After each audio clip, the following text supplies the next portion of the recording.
আমাদের সবার জীবনেই কঠিন সময় আসে। এমন সময় আসে যখন মনে হয় সব কিছু থেমে গেছে, এখান থেকে এগিয়ে যাওয়া অসম্ভব। কিন্তু মনে রেখো, সব সময় অন্ধকার রাত্রের পরেই সূর্যোদয় হয়। তুমি যদি নিজের স্বপ্নকে সত্যি করতে চাও, তাহলে তোমায় কঠিন পরিশ্রম করতে হবে। পরিশ্রম মানে শুধু শারীরিক কাজ নয়, এমন সব কাজ যা তোমাকে তোমার লক্ষ্যের দিকে এগিয়ে নিয়ে যাবে। মনে রেখো, কোনো কিছুই সহজে আসে না। সফল হতে হলে তোমাকে নিজের সীমা ছাড়িয়ে যেতে হবে। যারা জীবনে সফল হয়েছে তারা সবাই কঠিন সময়ের মুখোমুখি হয়েছে, কিন্তু তারা হাল ছাড়েনি।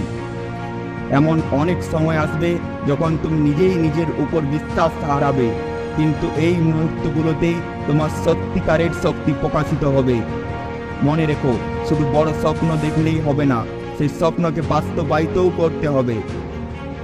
তবে পরিশ্রমের সাথে ধৈর্যও জরুরি। আজকের কাজের ফল হয়তো কালকেই দেখতে পাবে না, কিন্তু সময়ের সাথে সাথে সেটা দেখতে পাবেই। তাই প্রতিদিন একটু একটু করে এগিয়ে যাও, ধৈর্য হারিয়ে ফেলো না। অন্যের সফলতা দেখে কখনো নিজের তুলনা করো না, কারণ প্রতিটি মানুষের জীবন পথ ভিন্ন।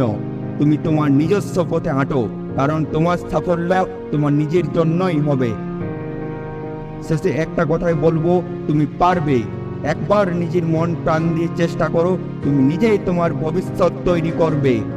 তোমার প্রতিদিনের পরিশ্রম তোমাকে তোমার লক্ষ্যে পৌঁছে দেবে। জীবনের প্রতিটি মুহূর্তকে কাজে লাগাও, কঠিন পরিশ্রম করো এবং তোমার স্বপ্নকে বাস্তবে পরিণত করো। আজকের এই ভিডিওটি যদি আপনাদের ভালো লেগে থাকে তাহলে লাইক করে চ্যানেলটিকে সাবস্ক্রাইব করে দেবেন, আর কমেন্টে জানিয়ে দিন আপনারা পরবর্তী ভিডিওতে কোন ধরনের কন্টেন্ট দেখতে চান। এখনের মতো বিদায় নিচ্ছি, পরের ভিডিওতে আবার দেখা হবে।